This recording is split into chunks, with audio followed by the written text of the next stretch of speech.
الحمدللہ الحمدللہ وکفا وسلام علی عبادہ الذین اصطفیٰ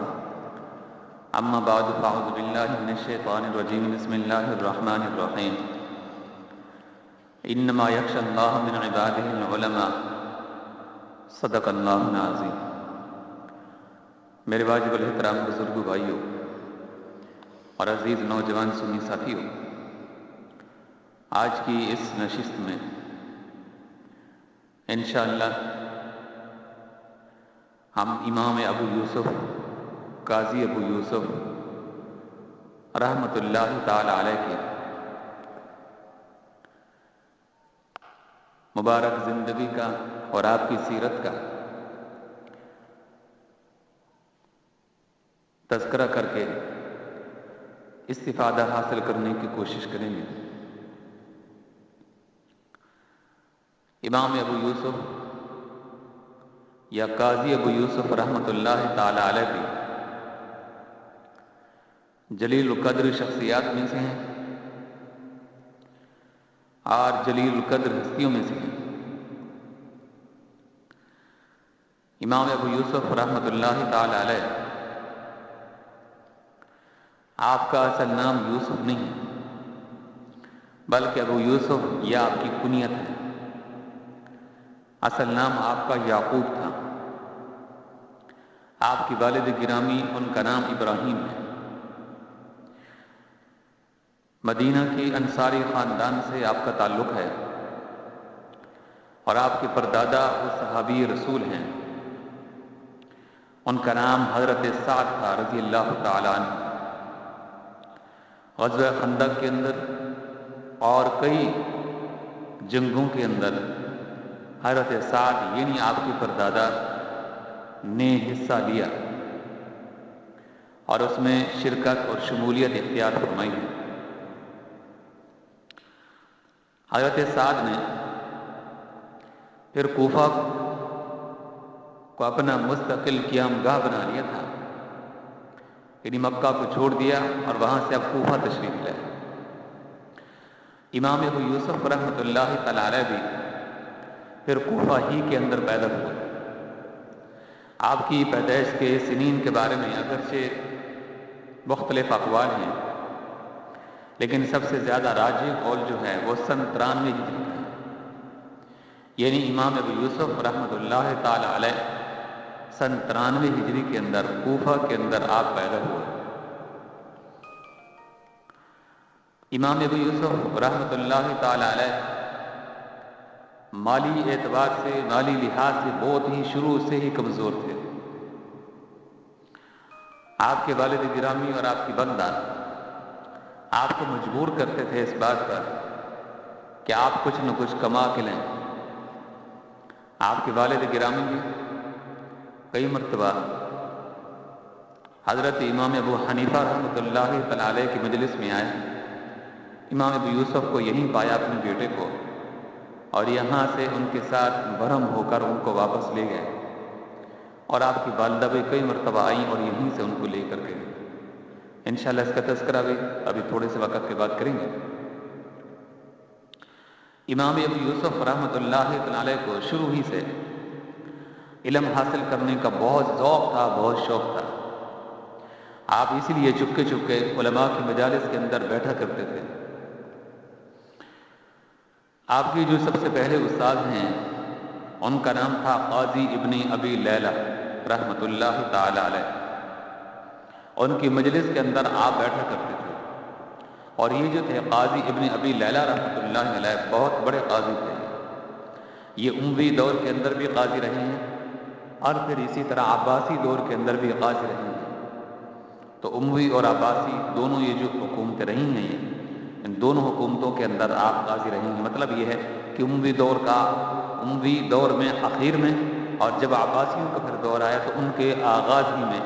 آپ اس طرح پھر دو ادوار کے اندر جو ہے، دو حکومتوں کے اندر آپ نے قاضی آپ جو ہے رہے ہیں۔ مطلب یہ ہے کہ 132 ہجری کے اندر امویوں کا خاتمہ ہو گیا اور پھر عباسیوں کا دور آ گیا۔ ان کا آپس میں مقابلہ ہوا، عباسی اس میں جیت گئے اور اس طرح اموی اس میں ہار گئے۔ تو امیوں کا دور ختم ہو چکا، ان کی حکومت ختم ہو گئی، اب عباسیوں نے غلبہ پا لیا تو انہوں نے اپنی حکومت قائم کر لی۔ تو یہ امیوں کا آخری دور تھا اور عباسیوں کا آغاز تھا۔ اس طرح قاضی ابن ابی لیلہ رحمۃ اللہ تعالی علیہ دونوں ادوار کے اندر آپ قاضی رہے ہیں، دونوں حکومتوں میں، اموی میں اور عباسی میں۔ اسی طرح قاضی ابن ابی لیلہ رحمۃ اللہ تعالی علیہ فیصلہ کرنے کے اندر بھی بڑی مہارت رکھتے تھے، اور حضرت علی رضی اللہ تعالیٰ عنہ اور شرائح قاضی شرائح رحمۃ اللہ تعالی علیہ کے طرز قضا سے آپ واقفیت تام رکھتے تھے، یعنی جس طرح یہ حضرات فیصلہ کیا کرتے تھے تو اس طرح آپ بھی انہی کے درس کے اوپر فیصلہ کیا کرتے تھے اور انہی کو کاپی کرتے تھے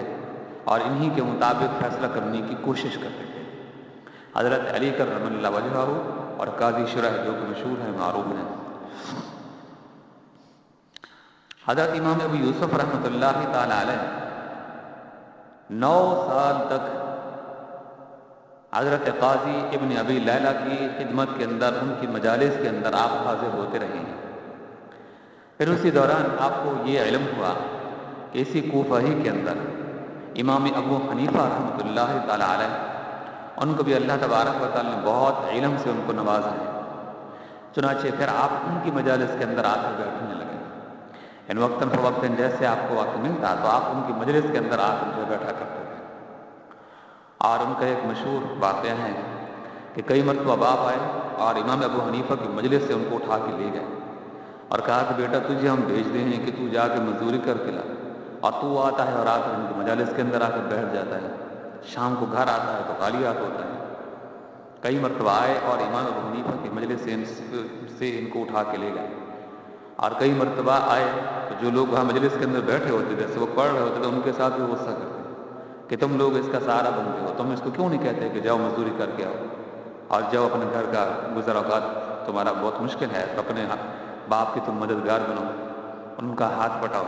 تم بھی اس کو کہتے ہو کہ یہ تمہارے ساتھ بیٹھ جائے گی۔ تو اس لحاظ سے بیٹے کے ساتھ بھی غصہ کرتے تھے اور اہل مجلس کے ساتھ بھی غصہ کرتے۔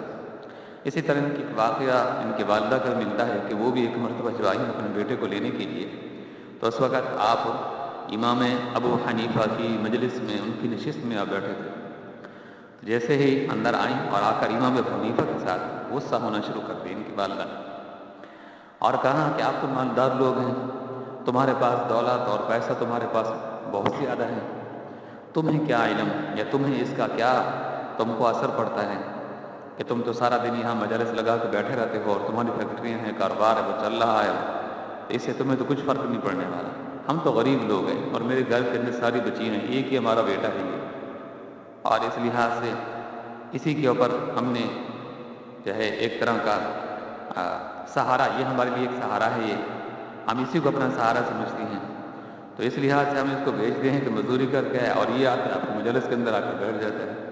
تو بہت درہم اور برہم ہے امام ابو حنیفہ کے ساتھ امام ابو یوسف کی والدہ۔ لیکن امام ابو حنیفہ رحمۃ اللہ تعالی علیہ، آپ تو حلم کے پہاڑ تھے، بردبار کے پہاڑ تھے، آپ نے اس کے جواب میں کوئی ان کے ساتھ غصہ نہیں کیا،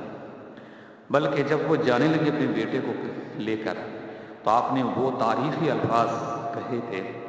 کہ جو بعد کے اندر پیشن گوئی کے طور پر وہ پھر وہ سچے بھی ہوئے۔ آپ نے فرمایا کہ تیرا بیٹا اگر اس علم کو سیکھ لے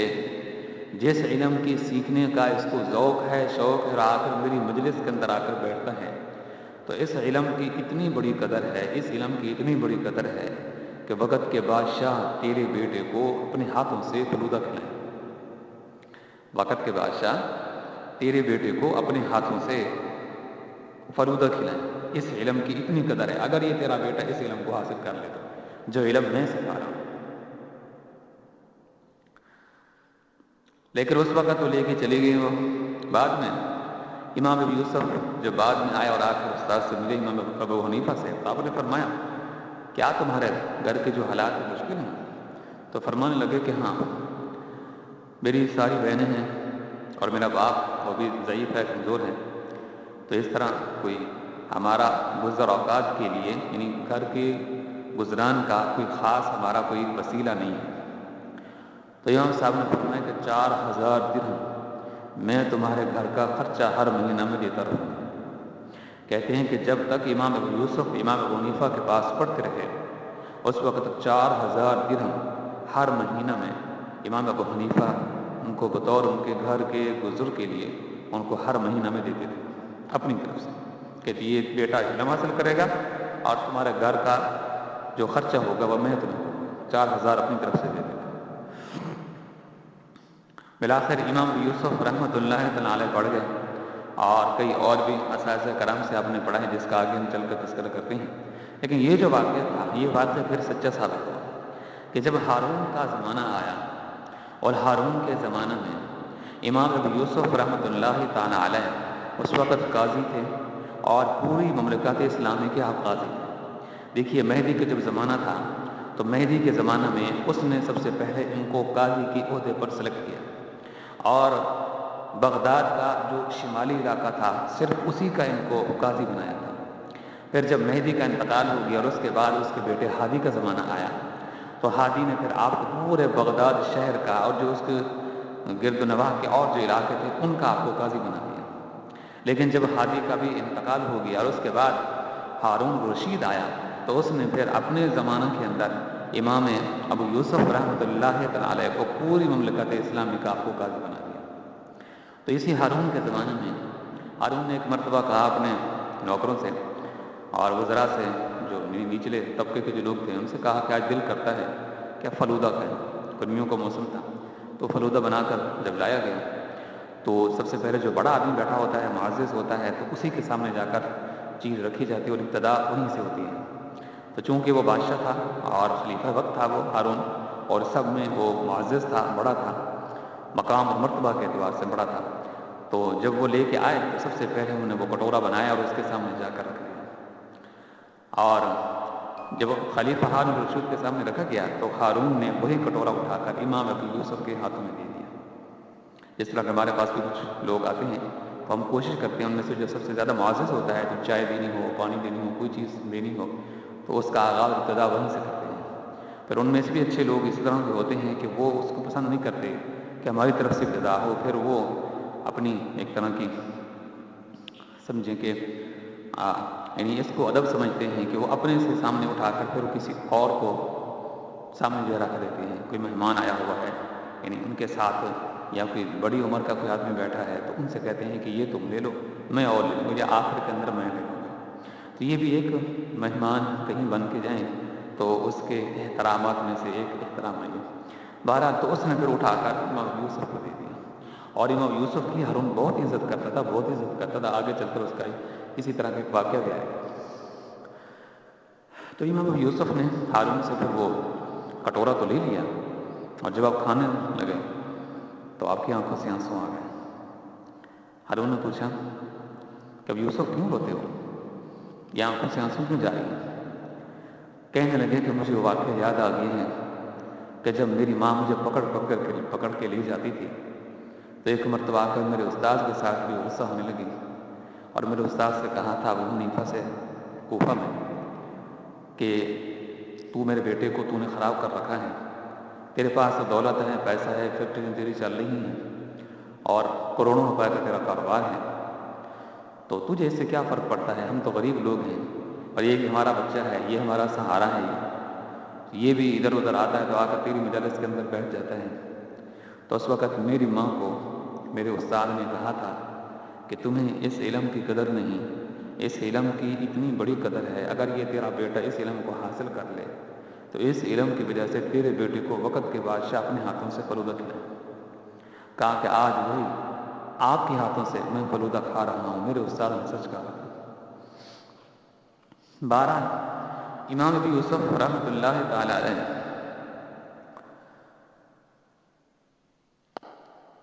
کہتے ہیں کہ عید الفطر اور عید الاضحیٰ کے علاوہ سبھی دنوں کے اندر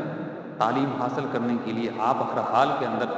حاضر ہوا کرتے تھے۔ امام ابو یوسف نے جس طرح کہ قاضی ابن ابی لیلہ کی مجلس کے اندر 9 سال تک آپ آتے رہے،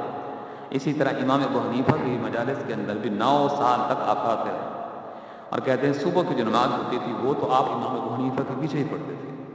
چونکہ یہ بھی کوفہ کے اندر رہتے تھے، ابو حنیفہ بھی کوفہ کے اندر رہتے تھے، کہ ہو سکتا ہے گھر کے قریب ہوگا، اس لیے صبح کی نماز ان کی مسجد میں آ کر ان کے پیچھے آ کر پڑھتے تھے، امام ابو حنیفہ کے پیچھے، اپنے استاد کے پیچھے۔ پھر اسی طرح 100 سے زیادہ اساتذہ کرام ہیں جن سے آپ نے تعلیم حاصل کی، ان میں سے چند کے نام یہ ہیں: ثابت ابو حمزہ، حسین بن عمر بن میمون، حنظلہ بن ابی سفیان، سفیان بن عیینہ، عبید اللہ بن عمر، امام مالک بن انس اور ابن قدامہ۔ تو یہ وہ حضرات ہیں جن سے آپ نے تعلیم حاصل کی، اور اس طرح 100 ہیں تقریباً جن سے آپ نے تعلیم حاصل کی ہے، تو ان میں سے چند کے نام یہاں ذکر کیے ہیں۔ اسی طرح محمد بن اسحاق سے بھی آپ نے ملاقات کی ہے، یعنی امام ابو یوسف نے ان سے ملاقات کی ہے، اور یہ مغازی اور سیر کے اندر بڑا عبور رکھتے تھے۔ محمد بن اسحاق، جو ہم سیرت کی کتابیں پڑھتے ہیں تو یہ محمد بن اسحاق کا نام بار بار آتا ہے، بار بار ان کا نام آتا ہے، اور جب وہ مغازی یعنی جنگوں کے حالات پڑھتے ہیں آپ وسلم کے دور کے یا بعد کے، تو ان کے اندر محمد بن اسحاق کا نام جا بجا آتا ہے، اور اس طریقے سے ان دو مضامین میں، سیر میں اور مغازی میں یعنی جنگوں میں، امام محمد بن اسحاق کو ایک عبور حاصل تھا،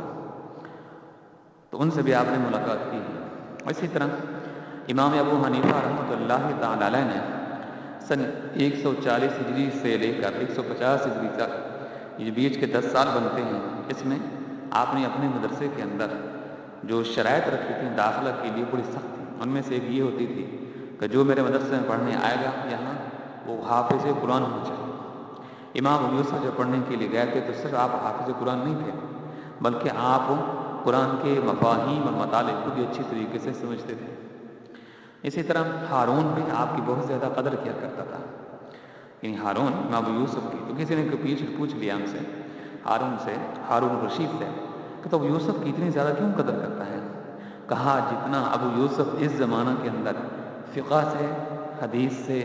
قرآن سے واقفیت رکھتا ہے، اتنی زیادہ کوئی واقفیت نہیں رکھتا ہے۔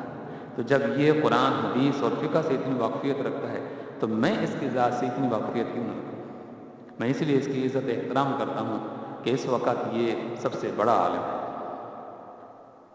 امام ذہبی رحمۃ اللہ تعالی علیہ نے امام ابو یوسف رحمۃ اللہ علیہ کو ان لوگوں کے اندر شمار کیا ہے جو حافظ الحدیث تھے، یعنی وہ حضرات کہ جن کو کئی حدیثیں ان کو یاد ہوتی تھیں، بلکہ کہتے ہیں 1,00,000 حدیث جس کو یاد ہوتی تھی اس زمانہ کے اندر، اس کو حافظ الحدیث کا ٹائٹل ملتا تھا، اس کو یہ لقب ملتا تھا، اس کو جس کو 1,00,000 حدیث زبان یاد ہوتی تھی۔ تو امام ذہبی نے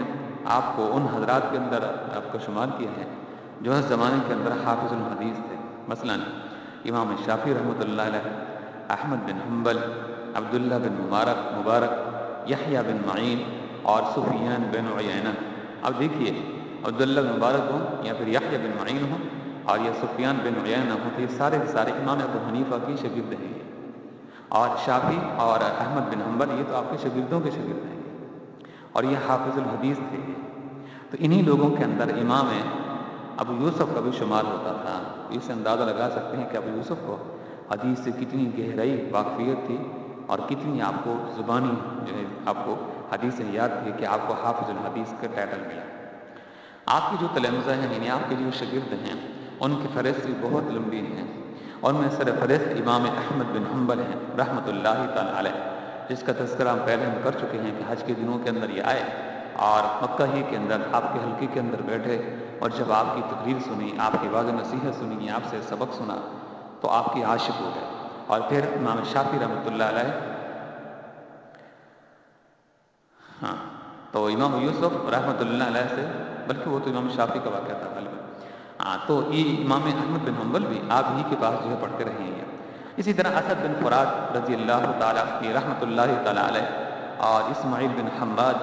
اور جعفر بن یحییٰ برمکی اور علی بن مدینی، فضیل بن عیاض، امام محمد، حسن بن شیبانی اور خراسان جو بلخ کے رہنے والے تھے۔ تو اس لحاظ سے یہ وہ حضرات تھے جنہوں نے آپ سے علم حاصل کیے ہیں، یعنی معروف اور مشہور لوگ۔ اسی طرح آپ دیکھیں کہ خراسان سے، بلخ سے، مرو اور فرات، رے، کوفہ، بصرہ، مدینہ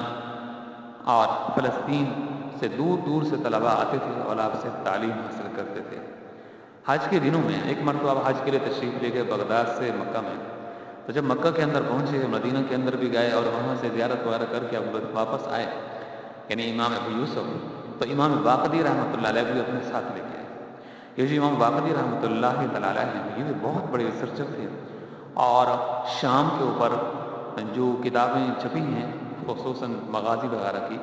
ان جنگوں کے جس کے اندر حالات ہیں، تو وہ امام باقری نے لکھی ہیں، اور کہتے ہیں ایک ایک چیز کو امام باقری رحمۃ اللہ نے اپنی کتاب کے اندر ذکر کیا ہے کہ فلاں جگہ پر درخت ہوتا تھا، فلاں جگہ پر گڑھا ہوتا تھا، ایک ایک چیز، چھوٹی چھوٹی چیزوں کو بھی اپنی کتاب کے اندر درج کیا ہے کہ میرے پیغمبر کے زمانے کے اندر شام کی کیا حالت ہوتی تھی، کہاں درخت ہوتا تھا، کہاں کنیسائیں ہوتے تھے، کہاں منڈیاں لگتی تھیں، تو پورا عرب کو انہیں اپنی کتابوں کے اندر جو ہے اس کو بیان کرتی ہے۔ اس لحاظ سے ایک ایک چیز کو، ایک ایک پرزے کو گویا کہ اپنی کتاب کے اندر اس کو جگہ دی ہے، تو یہ ان کا بہت بڑا کارنامہ ہے۔ تو امام باقری رحمۃ اللہ علیہ پھر وہیں کے مکے اور مدینہ میں مل گیا آپ کو، تو ان کو آپ اپنے ساتھ بغداد کے اندر لے گئے۔ تو ہارون رشید کا ایک وزیر تھا جس کا نام تھا یحییٰ برمکی، اس نے امام ابو یوسف سے کہا کہ تم مکہ سے آئے ہو، ہمارے لیے کیا تحفہ لے کے آئے ہو؟ آپ نے فرمایا میں تمہارے پاس ایسا تحفہ لے کے آیا ہوں کہ اس سے پہلے ایسا تحفہ آپ نے نہ کبھی دیکھا ہوگا، نہ سنا ہوگا، نہ کبھی آپ نے کسی سے حاصل کیا ہوگا۔ میں نے کہا کیا تحفہ؟ کہا کہ میں اس کو لے کے آیا ہوں۔ امام باقری کو ذرا آگے بڑھایا، ان کو آگے کر کے کہا کہ یہ تحفہ میں تمہارے لیے لایا۔ اس سے اندازہ لگا سکتے ہیں کہ امام باقری کا کتنا بڑا ان کا ایک مقام تھا علم میں، کہ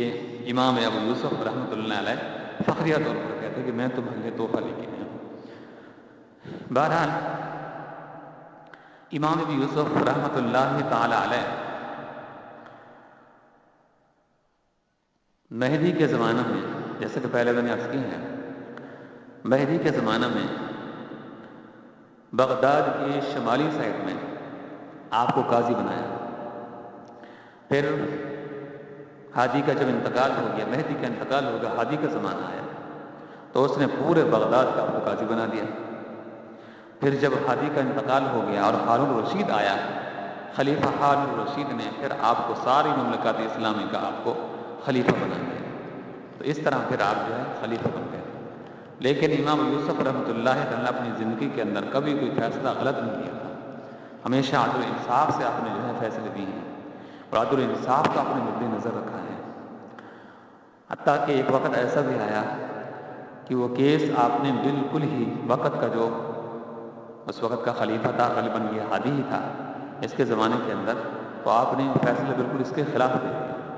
یعنی عدل و انصاف کا یہ حالت تھی یہ، اگرچہ وقت کا بادشاہ تھا، وقت کا وہ خلیفہ تھا، تو تب بھی چونکہ اس کا اس میں ذرا جرم بنتا تھا، تو اس لحاظ پر آپ نے اسی کے خلاف فیصلہ دے دیا، تو عدل و انصاف سے آپ نے جو ہے کام لیا، اور تمام علوم کے اندر امام یوسف کو مہارت تامہ حاصل تھی۔ بالآخر امام یوسف رحمۃ اللہ تعالی علیہ 5 ربیع الاول 182 ہجری کے اندر آپ دنیا سے رخصت ہو گئے۔ 5 ربیع الاول 182 ہجری کے اندر آپ جو ہے دنیا سے رخصت ہو گئے۔ خلیفہ ہارون الرشید جس کے ساتھ آپ کے گہرے تعلق تھے اور جس کا زمانہ حکومت چل رہا تھا، اسی نے پھر آپ کی نماز جنازہ جو ہے پڑھائی تھی۔ تو 93 ہجری کے اندر آپ کی پیدائش تھی، اور 182 ہجری کے اندر آپ دنیا سے جو ہے رخصت ہوئے ہیں، اور ہارون الرشید نے آپ کی نماز جنازہ پڑھائی۔ اور پھر آپ کی جو تدفین ہے وہ مخصوص قبرستان تھا بغداد کے اندر، جہاں جو ہے عباسی خلفاء فوت ہوتے تھے، مرتے تھے، تو اسی کے اندر ان کی تدفین ہوتی تھی۔ تو اس مخصوص قبرستان میں جو بادشاہوں کے لیے تھا، امام یوسف رحمۃ اللہ علیہ کو اسی بغداد کے مشہور مخصوص قبرستان میں آپ کی تدفین کی گئی۔ کہتے ہیں کہ جب ان کا آخری وقت آیا تو امام یوسف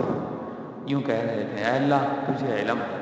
میں نے اپنی زندگی کے اندر کوئی فیصلہ میں نے غلط نہیں دیا،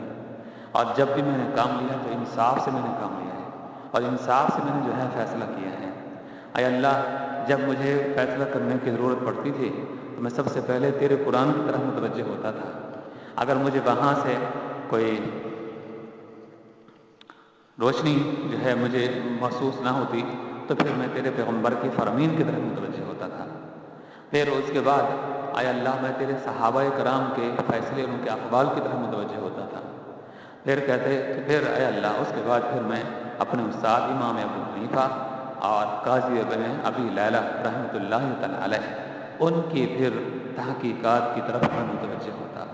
تو اس لحاظ سے کبھی میں نے زندگی کے اندر کوئی فیصلہ غلط نہیں کیا. اے اللہ تو مجھے بخش دینا، اے اللہ تو مجھے معاف کر دینا، کہتے ہیں آخری الفاظ تھے ان کے. اور پھر آخر میں کلمہ طیبہ پڑھا اور آپ دنیا سے رخصت ہو گئے. انا للہ و انا الیہ راجعون. یہ 5 ربیع الاول 182 ہجری تھی. اللہ تبارک و تعالیٰ ان حضرات کے ان علمی خدمات کو قبول اور منظور فرمائے، ان کے درجات بلند و بالا فرمائے، اور ہم سب کو اس سے زیادہ استفادہ حاصل کرنے کی توفیق عطا فرمائے. وآخر دعوانا الحمد للہ رب العالمین.